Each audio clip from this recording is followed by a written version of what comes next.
Filipenses capítulo 2. Filipenses capítulo 2, leitura a partir do verso 12.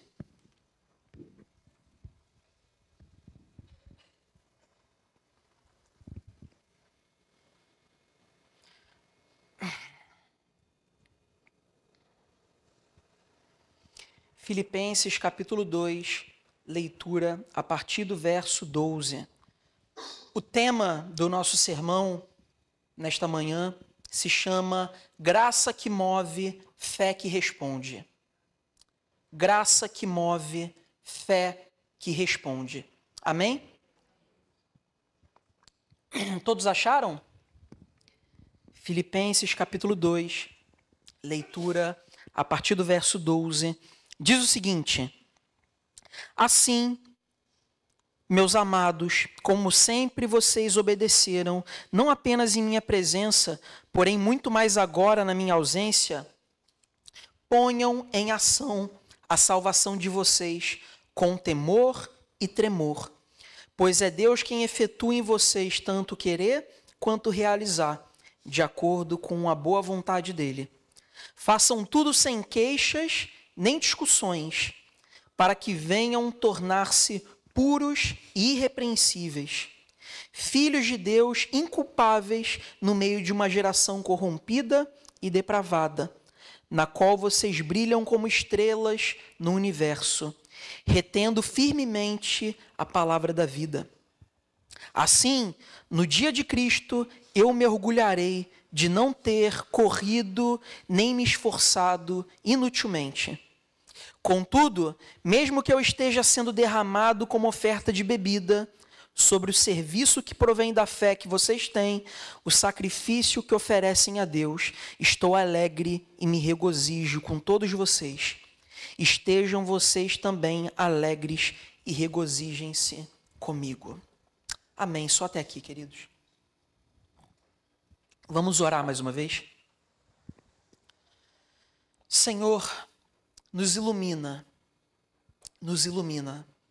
na manhã desse domingo. Nos enche da tua verdade, que a despeito da limitação do pregador, a palavra seja ministrada no coração de todos nós. Que o teu Santo Espírito possa ministrar poderosamente em nossas vidas nessa manhã, na compreensão dessa palavra, Pai. Para que, assim como no tema do sermão se sugere, nós possamos responder com fé o chamado de graça que o Senhor tem nas nossas vidas. Em nome de Jesus, é o que te pedimos e já te agradecemos. Amém.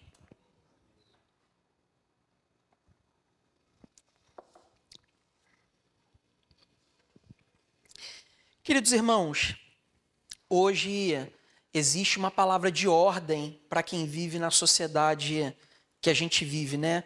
Que é a ideia de que nós precisamos de bem-estar, né?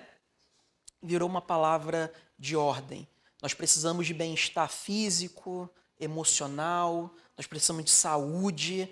Talvez, em muitos anos, décadas, séculos, talvez a gente não tenha pensado nesse tema como a gente tem pensado nos últimos anos.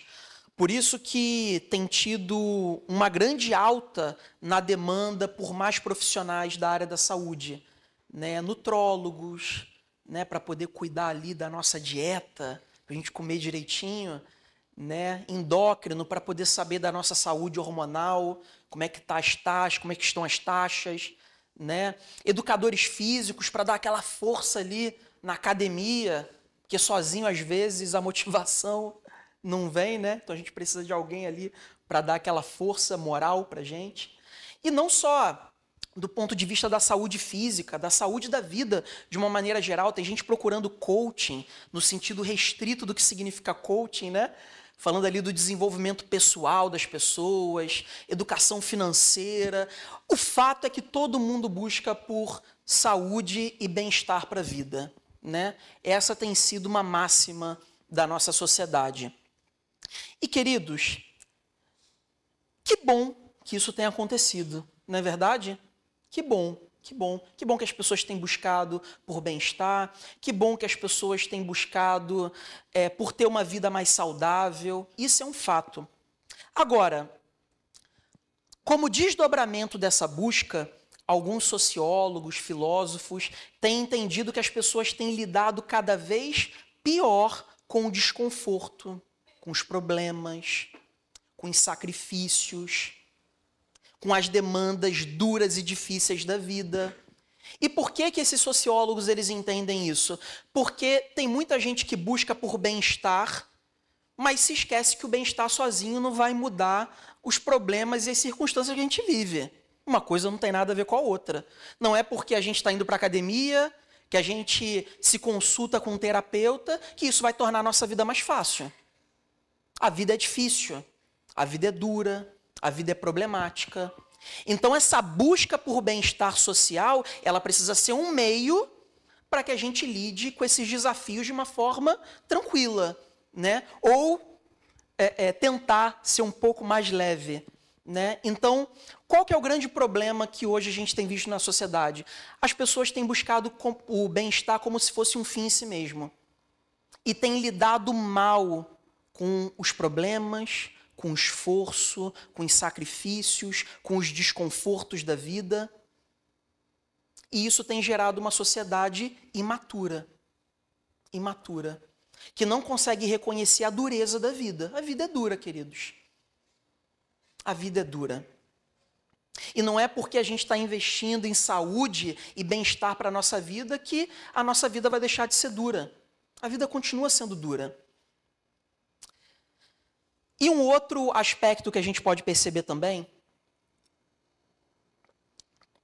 é que essa busca por bem-estar social, que muitas vezes a sociedade tem levado, ela também, como um desdobramento, tem feito a gente negligenciar aquilo que é mais importante na vida cristã, que é se sacrificar em prol do reino.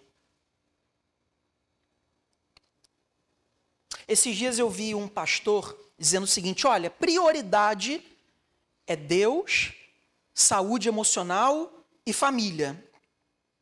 E eu não estou dizendo, queridos, que saúde emocional não é importante, que família não é importante, mas aonde tem essa métrica na Bíblia? Qual é a métrica que a Bíblia ela traça? Deus é o bem mais precioso que nós temos na vida. Deus não pode ser negligenciado em detrimento de outras coisas. Não pode. Essa é a métrica do cristão, não é verdade? Deus é primazia em nossas vidas. E a partir do momento que outra realidade passa a nos fazer negligenciar o Senhor, então está errado. Está errado.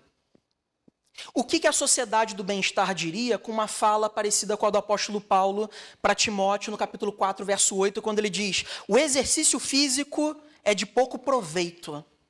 A piedade, porém, para tudo é proveitosa, porque tem promessa tanto para a vida presente quanto para a vida futura. O pessoal ia se revirar, né? E aqui o apóstolo Paulo, ele não está dizendo que o bem-estar físico, que o exercício físico não seja proveitoso. Ele é proveitoso. Paulo fala que é proveitoso.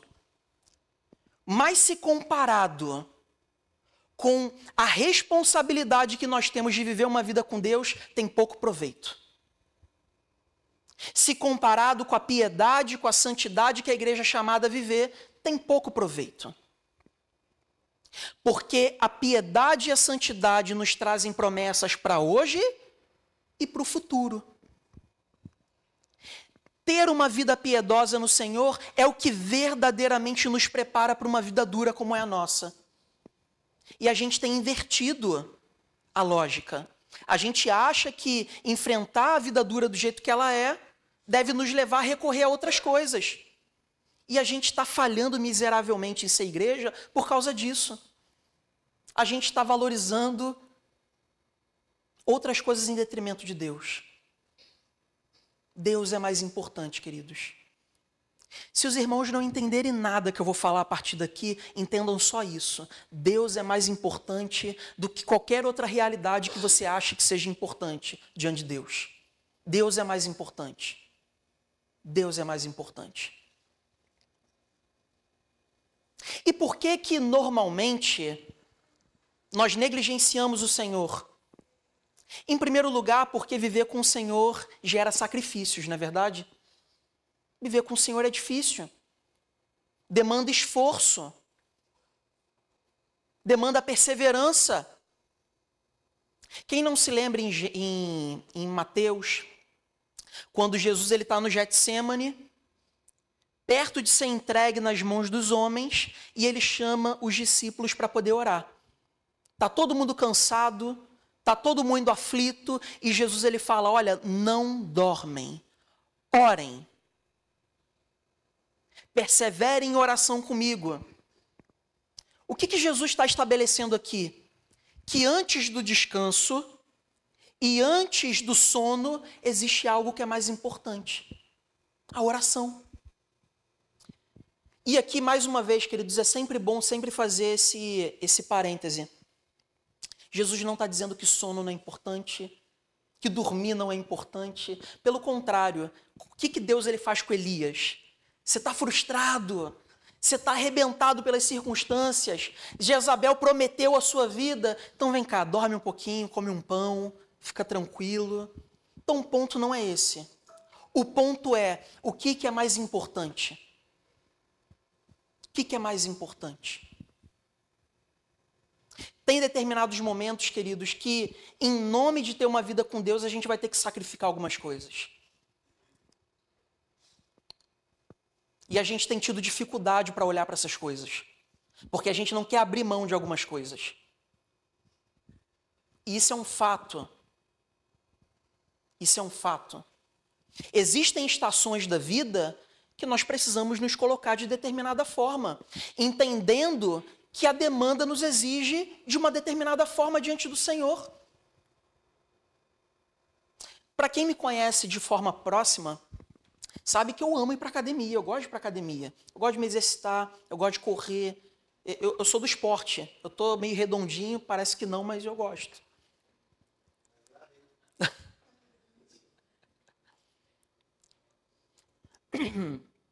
Mas em determinados momentos da minha vida, queridos, eu entendi que a demanda e circunstâncias me exigiam outra coisa. E eu não posso tratar a academia como um ídolo no meu coração. Porque existe um Deus que deve reger a minha vida.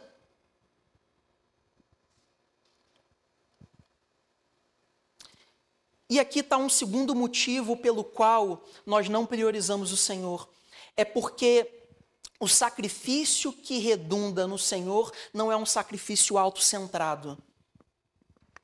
Nós precisamos abrir mão daquilo que é importante para nós. E a gente, às vezes, não está disposto a isso.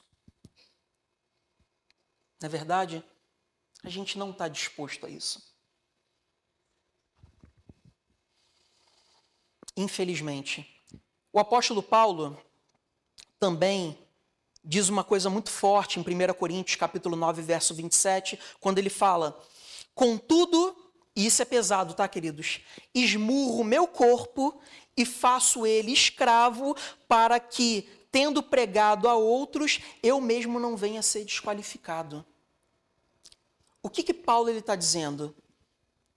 Que ele subjuga a própria vida, disciplina o seu corpo, para que naquilo que ele ensina, ele não venha a ser condenado. Para que naquilo que ele prega, ele não venha a ser um mau exemplo. Mas como que ele faz isso? Subjugando a sua vida em favor de Deus. Queridos irmãos, quando nós decidimos por Cristo porque nós sabíamos que a nossa própria vida sem o Senhor não tinha valia. Então não faz o menor sentido a gente achar que a gente tem que viver centrado em si mesmo, se a gente morreu para Cristo.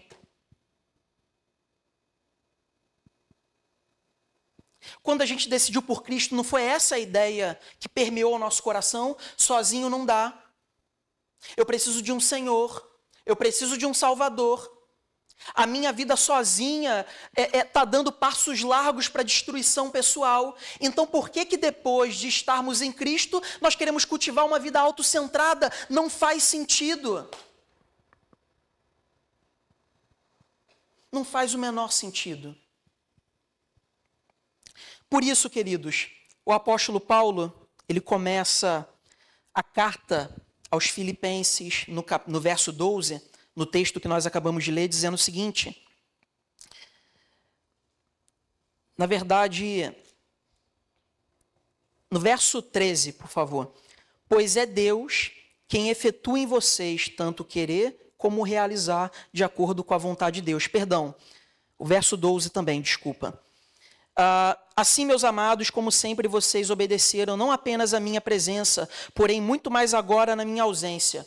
Ponham em ação a salvação de vocês com temor e tremor, pois é Deus quem efetua em vocês tanto querer como realizar de acordo com a boa vontade dele. O que esse texto ele nos mostra de uma forma muito clara, queridos? Que é Deus quem efetua na nossa vida tanto o querer como realizar. Ou seja, é obra da graça de Cristo, da iluminação do Espírito Santo sobre as nossas vidas, aquilo que a gente faz no reino de Deus. É Ele que nos impulsiona.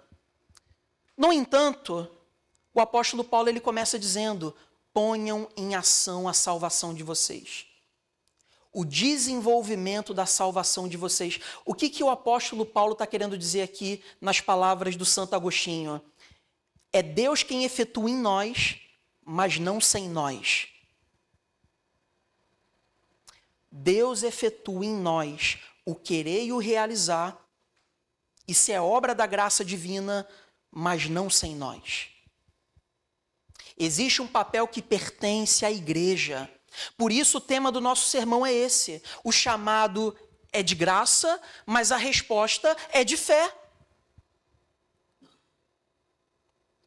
Nós que somos cristãos reformados, talvez os irmãos que não estejam familiarizados, talvez não vão entender muito bem o que eu vou falar aqui.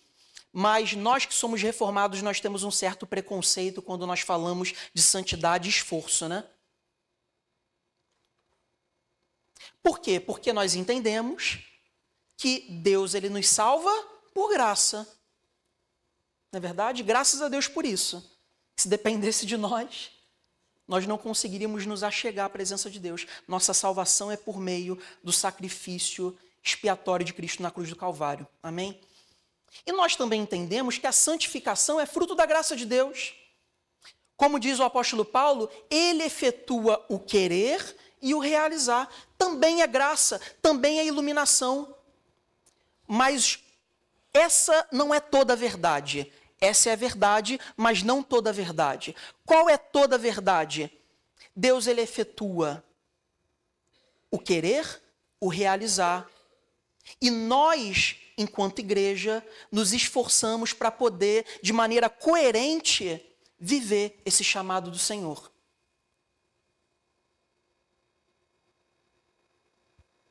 Porque o contrário de graça não é esforço, o contrário de graça é mérito.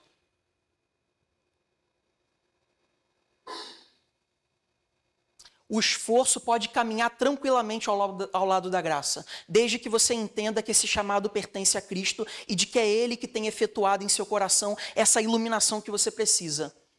Você pode muito bem se sacrificar, se esforçar, colocar força na caminhada que você tem com o Senhor, de obediência, de ética, e no final das contas dizer, obrigado, Senhor, porque o Senhor iluminou meu coração. Porque graça é o contrário de mérito e não de esforço. E a igreja precisa se esforçar mais. A igreja precisa fazer aquilo que lhe cabe.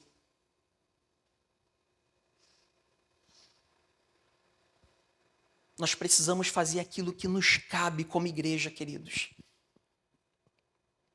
Esses dias, conversando com um irmão, ele estava falando comigo, pastor, às vezes eu sinto falta da vida que eu tinha com o Senhor. Sinto falta. Eu vivia coisas tremendas com Deus. E ele fala, cara, eu não sei o que está acontecendo. Aí eu disse para ele, olha, talvez a pergunta que você deve se fazer não é essa, o que está acontecendo?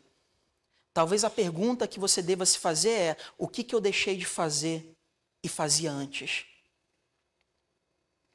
O que hoje eu negligencio que naquela época eu não negligenciava? Porque a fé é prática, queridos. A fé é prática. A fé demanda esforço. A fé demanda responsabilidade. A fé demanda transpiração. A fé demanda todas essas coisas. Tá claro para os irmãos, queridos? Tá tudo claro para os irmãos? Então o problema, às vezes, queridos, não é que a gente não ora, que a gente não lê a Bíblia. Tem muita gente aqui que eu sei que ora. Tem muita gente aqui que eu sei que lê a Bíblia. Tem muita gente aqui que eu sei que vem à igreja com uma certa periodicidade. Eu sei de tudo isso, queridos. Eu sei de tudo isso. Mas aí você começa a se perguntar, mas eu oro, eu leio a Bíblia, eu venho para a igreja e a minha vida está a mesma. A minha confiança continua a mesma, deficitária.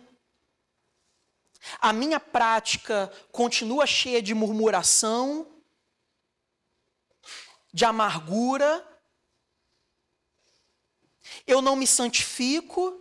Então o que está adiantando eu vir para a igreja, orar e ler a Bíblia? Está faltando prática. Está faltando coerência. Essas coisas não acontecem por osmose. É uma resposta de fé e de obediência. Por isso, um pastor presbiteriano chamado Kevin DeYoung, ele diz algo muito interessante. Ele fala que dentro da igreja reformada existe uma preguiça santificadora. Uma preguiça santificadora. Ou seja, é um tipo de fé e espiritualidade que parece descansar na graça transformadora de Deus, mas na verdade é negligente com a obediência. E não se esforça para caminhar com Deus. É a preguiça santificadora. Não, vou descansar aqui na graça de Deus porque Ele faz tudo. Mentira. Mentira. O que o apóstolo Paulo está dizendo aqui? Cuidem da salvação de vocês de forma ativa, com ação, com temor e tremor. Com temor e tremor. Então, às vezes, queridos, o que falta é prática. É colocar em ação e responder com fé aquilo que Deus tem chamado a gente para fazer. As coisas não acontecem por osmose, tem que ter sacrifício. E mais uma vez eu digo, graça não é contrária a sacrifício, graça é contrária a mérito. São duas coisas completamente diferentes.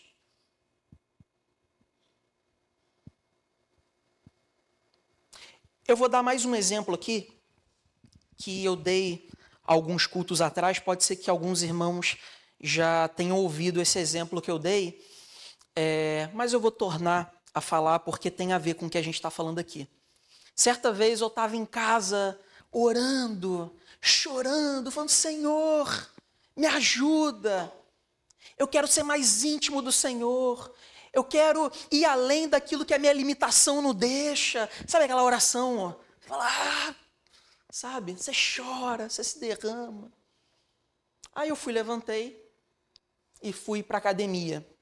Aí entre um exercício e outro, eu recebi uma mensagem mal educada. E aquilo acabou com a minha academia. Sabe aquela mensagem mal educada que você olha, seu coração chega a revirar? Pois bem, naquele mesmo instante, eu percebi como um testemunho interno do Espírito Santo me dizendo, você não quer ter uma vida profunda comigo? Então começa lidando melhor com essa mensagem. Começa lidando melhor com a pessoa que te mandou essa mensagem. Eu não vou fazer você andar de maneira poderosa no meu reino se você não fizer aquilo que cabe a você. Não adianta a gente achar que porque a gente está chorando, porque a gente ora, e se a gente não faz aquilo que nos cabe na prática, a gente vai ter alguma coisa da parte de Deus, uma vida profunda com o Senhor, uma vida que agrade a Ele. Nós precisamos ser obedientes ao Pai nas trincheiras da vida. É isso que nos faz ser profundos na vida com Ele.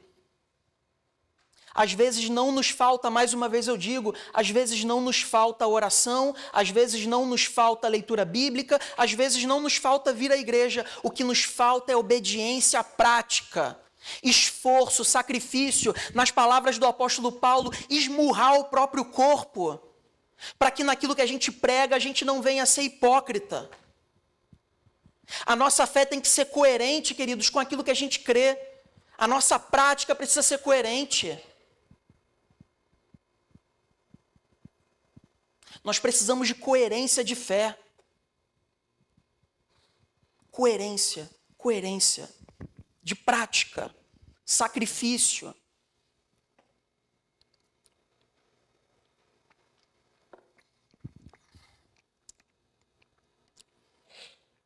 Por isso que o apóstolo Paulo, ele continua dizendo no verso 14: façam tudo sem queixas, nem discussões, para que venham tornar-se puros e irrepreensíveis, filhos de Deus, inculpáveis no meio de uma geração corrompida e depravada, na qual vocês brilham como estrelas do universo, retendo firmemente a palavra.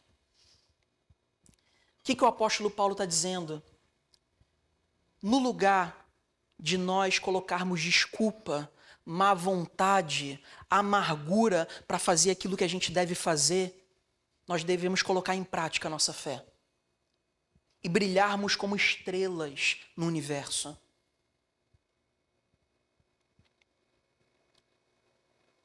Nós não devemos ser apenas conhecidos pela nossa devoção e pela nossa crença, nós também devemos ser conhecidos na sociedade pela nossa prática. Pela nossa prática, por uma fé coerente, que não se distancia daquilo que crê, mas também daquilo que faz. Segundo o apóstolo Paulo, esses são chamados filhos de Deus. Por que Cristo era chamado filho de Deus? Porque ele não fazia nada diferente daquilo que o Pai o mandava fazer. Ele era um verdadeiro filho. Como que nós queremos ser enquanto filhos de Deus, se nós andarmos distante do Pai? Se nós não imitarmos o Pai? Se nós não seguimos o exemplo do Pai?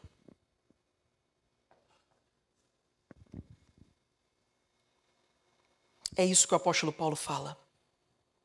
É isso que o apóstolo Paulo fala. Nós precisamos de mais vitalidade, mais força, mais esforço e sacrifício e menos desculpas. Menos murmuração, menos reclamação, menos daquela disposição que já começa com uma má vontade. Assuma a responsabilidade e seja obediente a Deus. Responda ao chamado de graça do Senhor com fé. Com fé. E o apóstolo Paulo, ele finaliza dizendo: assim, no dia de Cristo, eu me orgulharei de não ter corrido nem me esforçado inutilmente. Eu me orgulharei de não ter me esforçado inutilmente.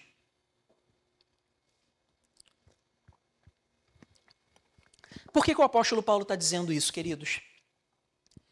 O apóstolo Paulo está dizendo isso porque ele sabe que o trabalho dele, que o esforço dele, que o sacrifício dele não era vão no Senhor.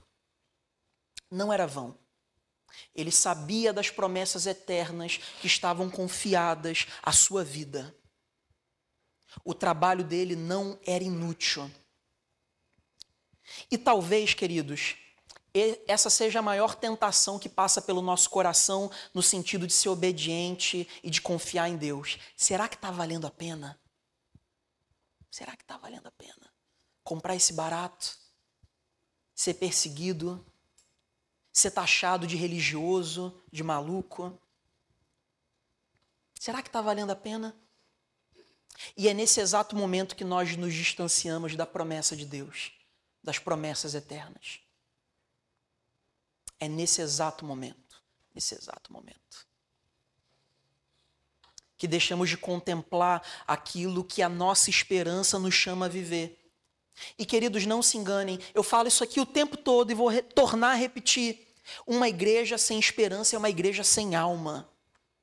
Uma igreja sem promessa é uma igreja sem propósito, sem vida, sem propósito para poder viver.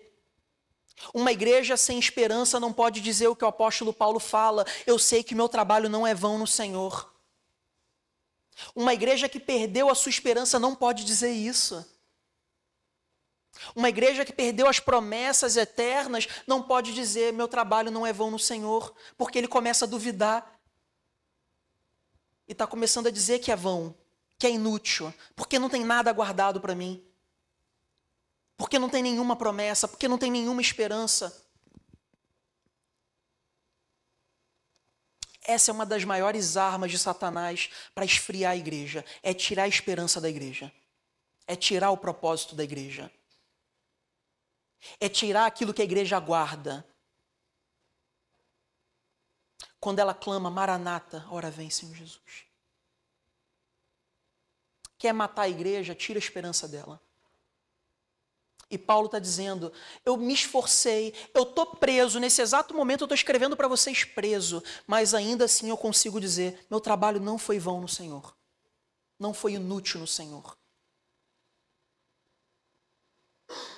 Como tem sido a nossa relação com aquilo que o Senhor tem nos chamado para viver, queridos?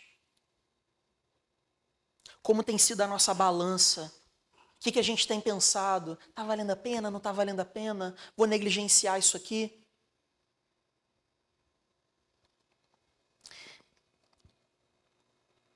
Às vezes, nós pensamos na eternidade de uma forma muito distante, né?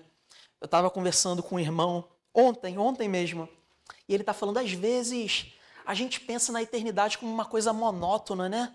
Uma coisa assim meio distante, sabe? Sem essa aventura da vida e tal. É só todo mundo de branco ali e adorando o Senhor. E eu falei: meu querido, eu entendo essa limitação, porque é próprio da nossa limitação não compreender todas as coisas de Deus.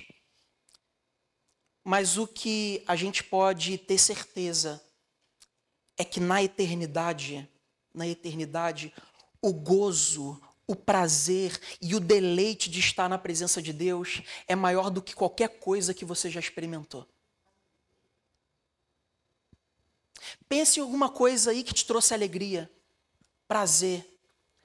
Nem se compara. Pensa: pô, isso aqui me trouxe alegria, isso aqui me trouxe prazer. Eu vivo por isso aqui.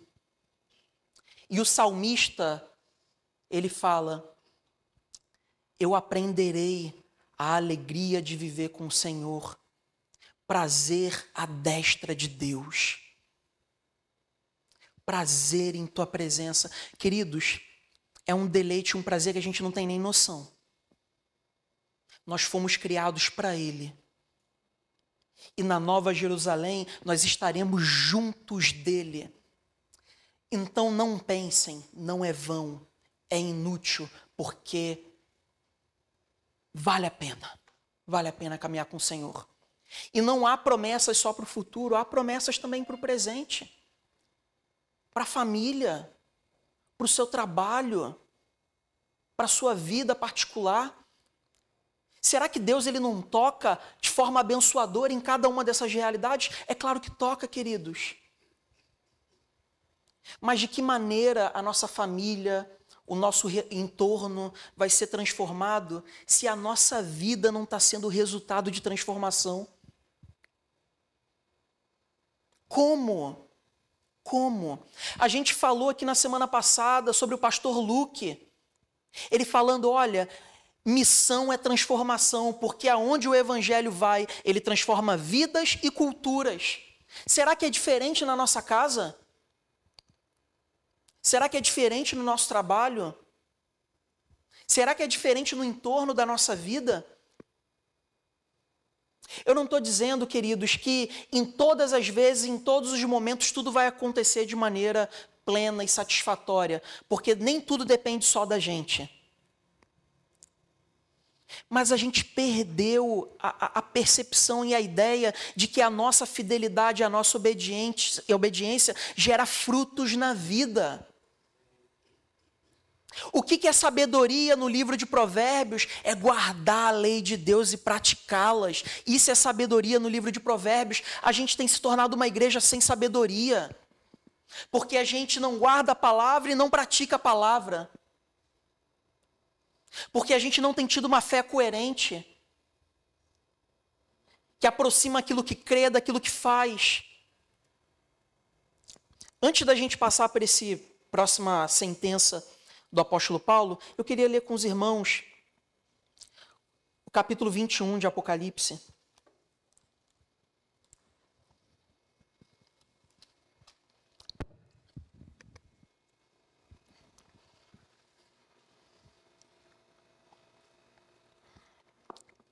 Lá no final. Talvez fique 2, 3 folhas aí no final aí, dependendo do tamanho da sua Bíblia.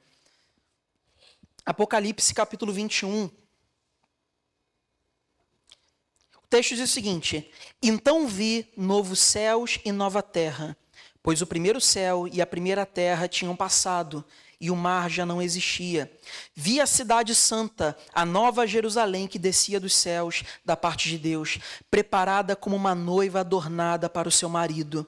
Ouvi uma forte voz que vinha do trono que dizia: agora o tabernáculo de Deus está com os homens, com os quais ele viverá. Eles serão os seus povos, o próprio Deus estará com ele e será o seu Deus. Ele enxugará dos seus olhos toda lágrima. Não haverá mais morte nem tristeza, nem choro nem dor, pois a antiga ordem já passou. Mais uma vez eu digo, queridos, o nosso trabalho no Senhor não é vão. O nosso trabalho no Senhor, o nosso sacrifício, o nosso esforço não é inútil no Senhor. Então, cuide de forma vigorosa da sua família no Senhor. Cuide dos seus filhos, traga-os para a igreja. Viva a sua vida profissional com ética. Não aceite suborno, não aceite jeitinho. Viva como crente, de forma destemida, porque o nosso trabalho não é vão. Fale do Evangelho, fale da palavra de Deus. Porque existem muitos ao nosso redor que estão dando passos largos para o inferno.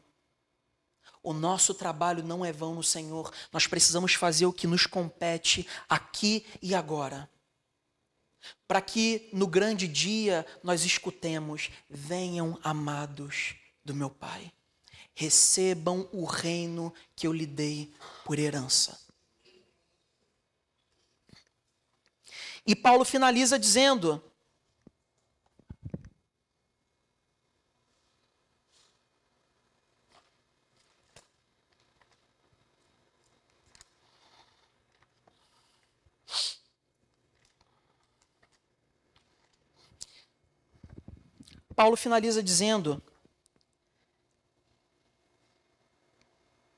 contudo, mesmo que eu esteja sendo derramado como oferta de bebida sobre o serviço que provém da fé que vocês têm, o sacrifício que oferecem a Deus, estou alegre e me regozijo com todos vocês.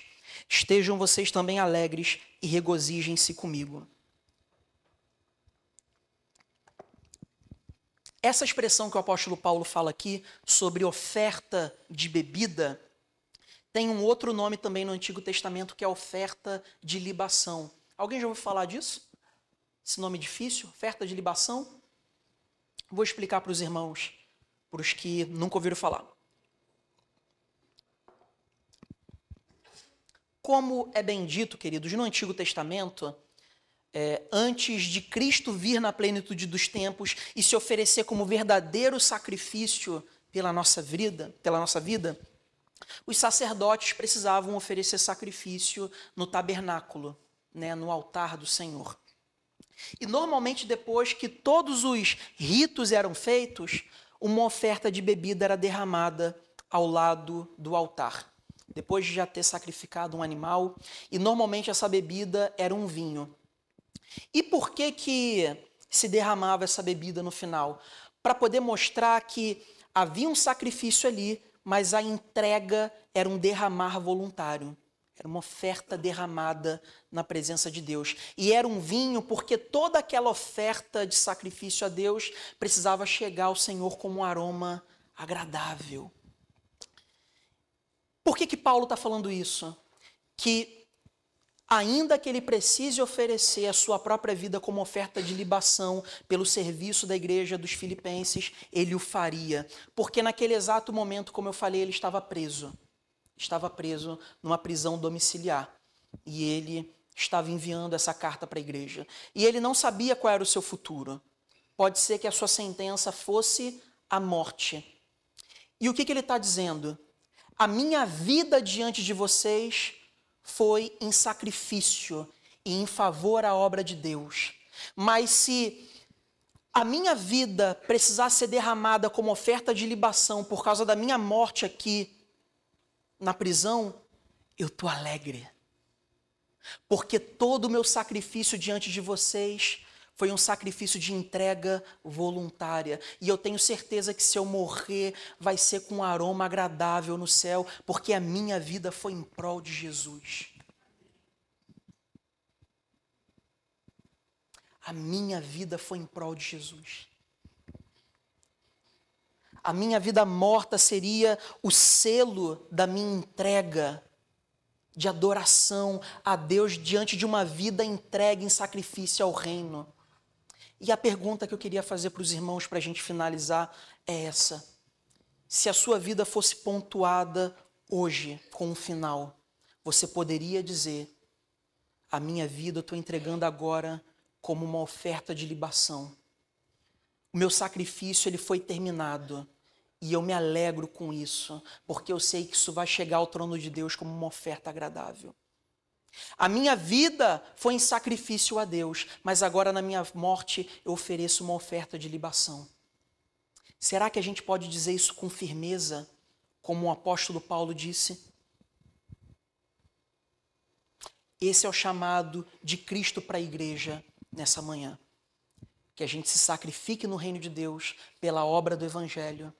Que nós não negligenciemos a resposta da fé que a gente precisa dar mediante a graça, para que no final da nossa vida nós dissemos: agora a minha vida está sendo entregue como oferta de libação. Está aí, estou feliz. Me sacrifiquei e dei tudo o que eu poderia ter dado para o Senhor. E agora essa oferta de libação com a minha morte vai ser um aroma agradável ao Senhor como adoração pela minha vida. Vamos orar, queridos?